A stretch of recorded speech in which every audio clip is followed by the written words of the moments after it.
आप एवं आपका प्यारा परिवार स्वस्थ, सुरक्षित, सुखी एवं समृद्ध रहे, यही प्रार्थना के साथ कलर थेरेपी के बारे में आप समझोगे तो इस दुनिया का कोई भी रंग में ही वस्त्र बनता है। रंग से बाहर वस्त्र नहीं है, ट्रांसपेरेंट वस्त्र नहीं होता। वस्त्र सफेद है तो सफेद भी एक रंग में है, काला है तो काला भी एक रंग है, नीला है तो नीला भी एक रंग है, पीला है तो पीला भी एक रंग है। जब कलर थेरेपी को देखो तो वस्त्र ऊर्जा देता है। कपड़े को देखो, cotton, linen, nylon, polyester, silk, terry cotton, कितने कपड़े। अभी वो लिस्ट लूं तो अलग प्रवचन होगा। आप बोलोगे महाराज कपड़े का व्यापार किए क्या? नहीं महाराज, किए नहीं, अनुभव से बोलते। ये कपड़े कितने हैं तो ये अलग अलग कपड़े क्या देते हैं महाराज, आपको जानना हो तो जरी का वस्त्र लेके उस वस्त्र को ऐसे रगड़ के देखें कभी जीवन में कि पूजा पाठ में सिल्क का कपड़ा क्यों पहनने बोला है। आप कभी जरी के वस्त्र को रगड़ोगे, जरी के डोरे को किसी से रगड़ोगे, चिंगारी निकलेगी अंदर से, यानी उसमें अग्नि तत्व है। जहाँ अग्नि है ना, अग्नि को पावक कहा गया है। क्या कहा गया है? पावक, यानी वो कचरा है कि सोना नहीं देखता, किसी को भी डालो जला के भस्म कर देगा। पाप जला के भस्म करने में अग्नि को प्रथम माना जाता है। समझो बहुत सारा कचरा इकट्ठा हुआ, भाई हम वो पंजाब में मनाते हैं जलाने का, वो क्या बोलते हैं, लोहरी। लोहरी के दिन क्या करते हैं महाराज, कचरा जलाते हैं ना, ये पूरा पुराना कचरा जला देते हैं कि नहीं। तो वो जलते समय, उसको जलाते समय अग्नि देखता है कि कचरा, इसको नहीं जलाना चाहिए, अच्छी अच्छी चीजों को ही जलाऊंगा, ऐसे सोचता है। तो क्या जलाता है? अग्नि के पास कोई तारतम्य नहीं है, कोई भी आए जलाए भस्म करे। हमारे मंदिर में काले पत्थर हो कि सफेद मार्बल, आज पूरी दुनिया को सनातन धर्म की शक्ति समझाना चाहता हूँ कि उस पत्थर के दो टुकड़े को लेके रगड़ के देखो, भले ही दक्षिण का काला, दक्षिण में पूरी मूर्तियां काली होती है काले पत्थरों। उत्तर में जाओ, मथुरा, वृंदावन, गोकुल, सब सफेद आरस के पत्थर होते हैं। लेकिन इन दोनों पत्थरों को आप यहाँ गली में उठा के किसी पत्थर को रगड़ के देखो, कोई असर नहीं आएगा। लेकिन हम आज मूर्ति जिन पत्थरों से बुजुर्गों ने बनाया, ऋषि मुनियों ने बनाया, अगस्त्य ने बनाया, नारद ने, सूर्य ने, तुम्बुरु ने, देवताओं ने, इंद्रों ने, चंद्रों ने, कितनी मूर्तियां भारत में है जो देवता बनाए हैं, उनकी पूजा आज युगों युगों से हो रही है। उन मूर्तियों के कोई पत्थर के टुकड़े को उठा के ऐसे रगड़ोगे तो अंदर से चिंगारी निकलती है। वो चिंगारी कहता है कि ये मात्र पाषाण का टुकड़ा नहीं है, चैतन्य से, प्राण से भरा हुआ ऊर्जा का पुंज है। जो मरा हुआ आदमी भी सामने आके खड़ जाए, उसमें भी प्राण भरने की ताकत रखती है। भारतीय प्रतिमाओं की शक्ति है।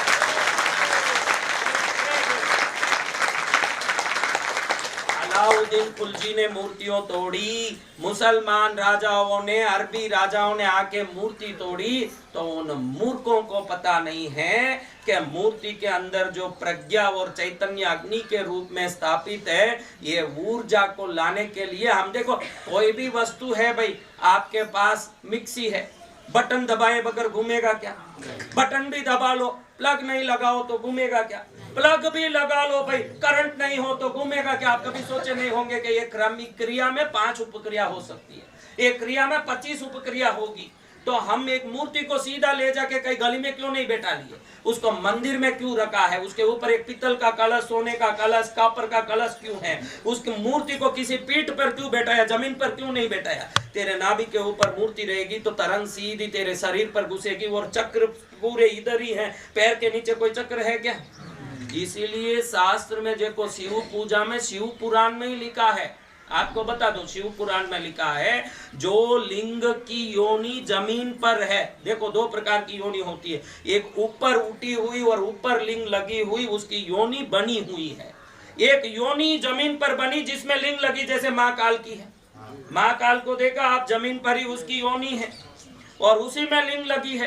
तो शिव पुराण में वैज्ञानिक रूप से कहा है कि जो योनि नीचे है उसकी बैठ के पूजा करो, और जो योनि ऊपर है उसकी खड़ी होकर के पूजा करो। अब बैठी हुई लिंग की खड़ी होकर पूजा करोगे तो पैरों में शक्ति आएगी, पैरों में शक्ति को खींचने का कोई चक्र है? और खड़ी हुई पर बैठ जाओगे तो नीचे हो जाओगे, शक्ति ऊपर से निकल जाएगी, तुमको कोई शक्ति मिलेगी?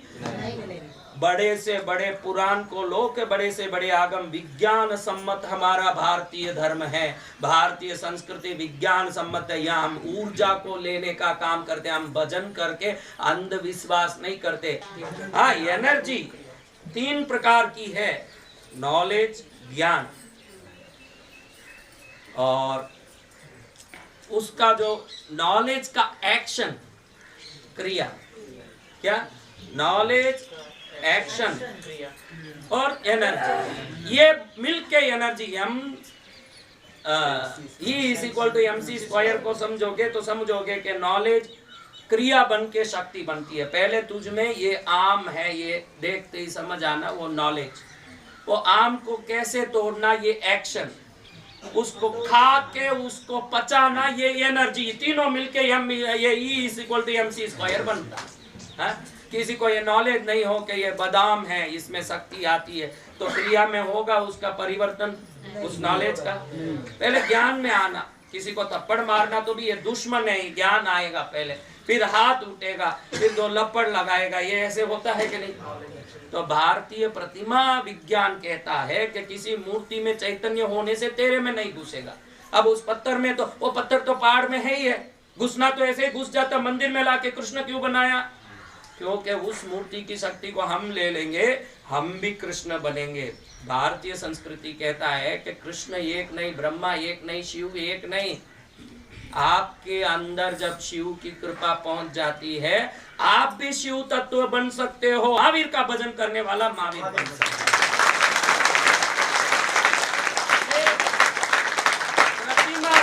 क्या करता है भाई? आपको शक्ति चाहिए, ऐसे पाषाण से शक्ति आती तो पर्वत तो बहुत बड़े हैं, वहां जाके हम खड़े हो जाते कि नहीं। उस पत्थर को मंदिर में क्यों लाया? क्योंकि ये शक्ति ऐसे नहीं घुसेगी।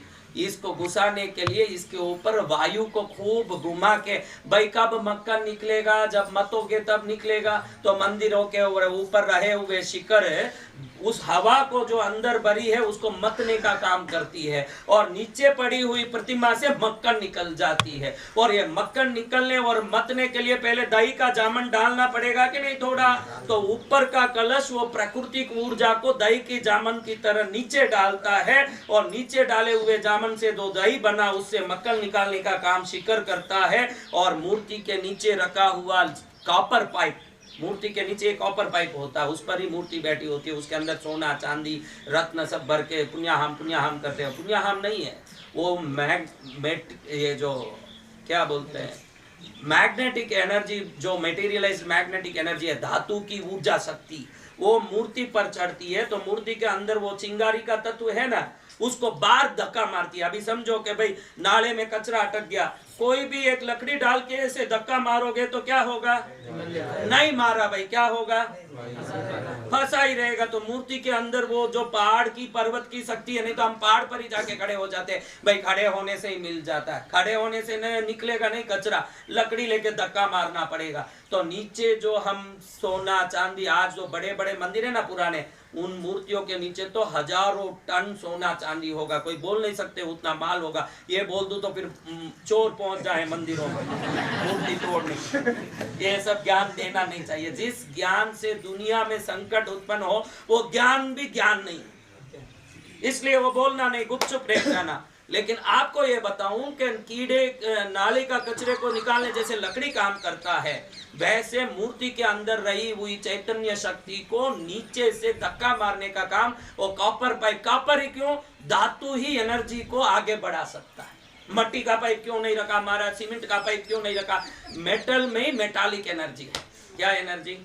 और मेटालिक एनर्जी आगे पुश कर सकती है किसी चीज को। Pushing energy is metallic energy, pulling energy is planetorial. Planetorial energy pull करता है, मेटल पुश करता है। ये सब समझ लोगे तो भारतीय धर्म की शक्ति पर आपको इतनी श्रद्धा आ जाएगी, किताबों में पुराणों में लिखी हुई जीवन से एक कदम भी आगे नहीं बढ़ा सकोगे, इतनी सारी उसमें दिव्यता है। लेकिन हम क्या समझे भाई, हम तो नए चकाचौंध में आ गए। सलमान खान बोले वैसे करना, आमिर खान ने बोल दिया कि शिवलिंग पर अभिषेक नहीं करना, गरीबों में बांटो। अरे धर्म ने कब बोला गरीबों में नहीं बांटना? धर्म तो बोलता गरीबों में कितना भी बांट के गरीबी खत्म नहीं होगी। गरीबों को गरीबी कोई पूरा खत्म करना, उससे शिवलिंग पर अभिषेक का क्या लेना देना महाराज? शिवलिंग की दूध जो हम चढ़ाते हैं, उस दूध में गाय की मेरुदंड में जो सूर्य नाड़ी है, उस नाड़ी से सूर्य का जब कनेक्शन होता है तो अंदर 0.02% सोने की उत्पत्ति होती है। राजकोट यूनिवर्सिटी ने आज ये साबित कर दिया विज्ञान के रूप से कि गाय को दूध को गर्म करो तो जो मलाई बनती है वो पीली इसलिए होती है क्योंकि उसमें स्वर्ण का अंश है।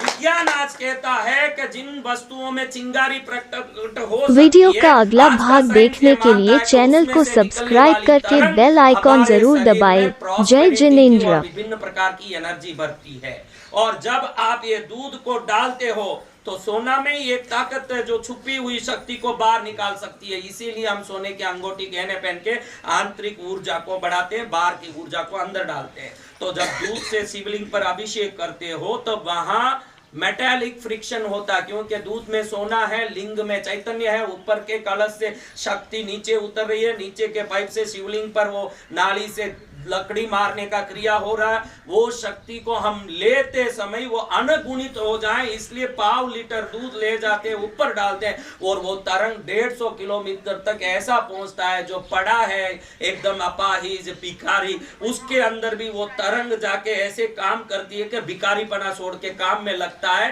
भारतीय शास्त्र भिखारी को भीख देने की शिक्षा नहीं, भिखारी को धनवान बनाने की शक्ति देती है।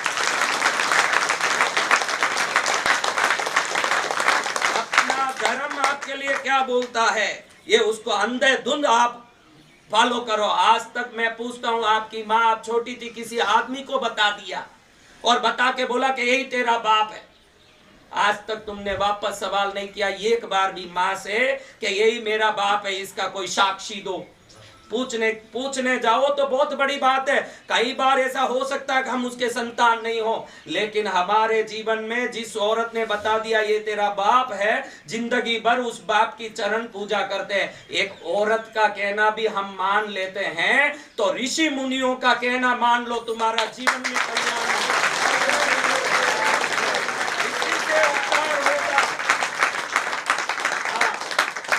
माँ झूठ नहीं बोल सकती है, विश्वास है कि नहीं भाई? तो हमारी परंपरा झूठ नहीं बोल सकती, हमारा ये भारतीय धर्म झूठ नहीं बोल सकता, जो सदियों से ऊर्जा पर शोध करते आया है, सदियों पर प्राण ऊर्जा पर, ग्रह ऊर्जा पर, शरीर से निकलने वाले ऊर्जा पर। हमारे अभी बोलते हैं लोग कि भाई विदेश में पेड़ पौधों पर बहुत बड़ा शोध हो रहा है। नालायकों कब शोध करोगे? हमने तो उस जमाने में गाय को कौन सा घास डालना, मनुष्य कौन सी बाजी खाना, उस जमाने में हमने जान लिया था। जो गाय को डाला जाता हम नहीं खाते, हम खाते हैं, वो गाय को नहीं डाला जाता। विदेशों में दोनों समान होता है, वो खुद ही गाय की तरह घूम आदमी। वो हमको क्या शिक्षा देगा जिसकी शिक्षा ही 200-400 साल की है? आपको चरक ऋषि का आयुर्वेद देखना है कि भृगु ऋषि की ज्योतिष देखना है कि 100 साल पहले अमेरिका बनाया वो वास्को दा गामा को देखना है कि कोलंबस को देखना है। आपको ध्यान रखो, जो पहले आया है वो बड़े शोध के बाद आया है, जो आज आया है वो कल बुझने वाला टिमटिमने वाले सब चमकियां हैं। आप भारत की शास्त्र परंपरा को लेके चलो, उसमें आंख खोलो मत के इसका क्या कारण है, ये क्यों करते हैं। और आजकल आप राजी होते हो, हम कारण बताते हैं। कलश से ऊर्जा अंदर जाती है, शिखर में ऊर्जा घूमती है, नीचे से ऊर्जा ऊपर निकलती है, लिंग पर वो ऊर्जा पूर्ण रूप से चुंबकीय शक्ति प्रदान करती है। फिर दूध का अभिषेक हम करते हैं तो चुंबकीय शक्ति हमारे चक्रों में प्रवेश करती है। प्रवेश करेगी तो क्या होगा महाराज?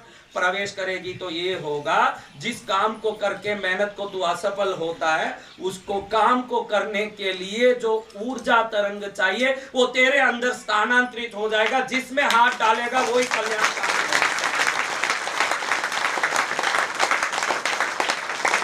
गरीबों को बिल्कुल दो, मैं भी देता हूं, दुनिया भर में अन्नदान करते फिरता हूं और भी दूंगा। गरीबों को देने के लिए हमारे जीवन में जो ऊर्जा आती है उस ऊर्जा पर लात मत मारो, और वो ऊर्जा मंदिरों में अभिषेक करके ही आएगी। कब आएगा? हाँ, तो परसों भी हम लक्ष्मी जी का 108 लीटर दूध से अभिषेक करेंगे। कितना? इसलिए महाराज कोई शौक है, कोई शौक नहीं है। अभिषेक में मैं जो बोला वो क्रिया पूरी हो जाएगी तो वो लक्ष्मी की तरंग आप पर आ जाए तो आपके गांव में भी एक एक पद्मावती का मंदिर आपकी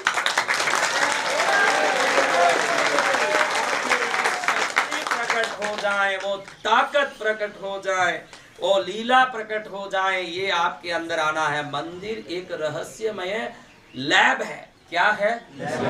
लैब को कौन जान सकता? बता बेटा, तू पढ़ा हुआ। लैब को साइंटिस्ट ही जान सकता है, कोई अनाड़ी जान सकता है? तो मंदिरों का विरोध करे वो अनाड़ी है, और जो मंदिर जाता है वो दुनिया का सबसे पहला साइंटिस्ट है। वो ध्यान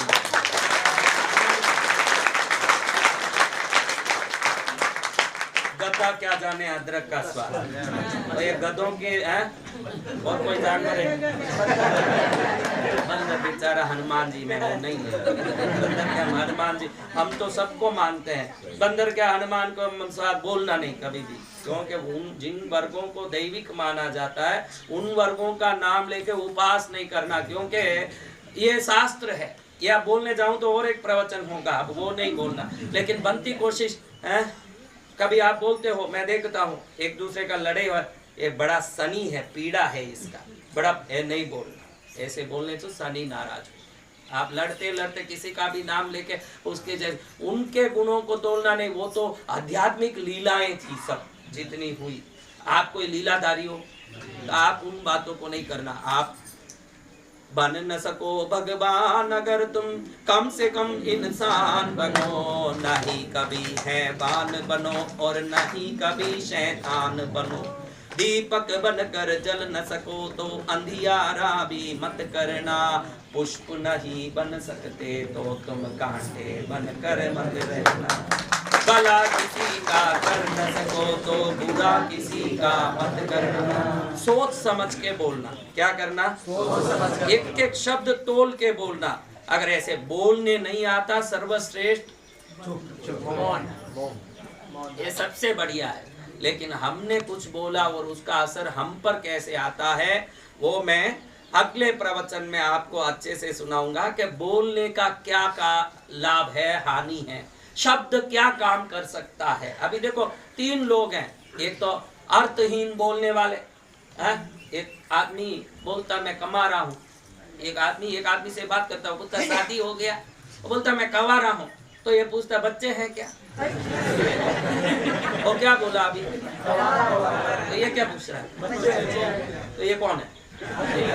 अर्थहीन बात करने वाले पहले अनाड़ी, अर्थपूर्ण बात करने वाले दूसरे। वो कोई भी बात करेंगे ना अर्थपूर्ण बोलेंगे। बड़ी हुई और नरेंद्र जी को कह दी, विवेकानंद स्वामी को, मैं आपके साथ शादी करना चाहती हूँ। वो बड़े संत थे, महापुरुष। तुरंत कहा मेरे से क्यों शादी करना भाई तेरे को? उन्होंने कहा आप जैसा एक बच्चा मेरे को हो जाए, आपसे शादी करूंगी, एक बच्चा होगा वो आप जैसा होगा, तो आप जैसा बच्चे को रख के धन्य हो जाऊंगी, अमर हो जाऊंगी। तो उन्होंने हाथ जोड़ के कहा मेरे शादी करके मेरे जैसा बच्चा हो न उसको रख के अमर हो, मुझे ही बच्चा बना के अमर हो जाओ ना। ये अर्थपूर्ण, ये क्या है?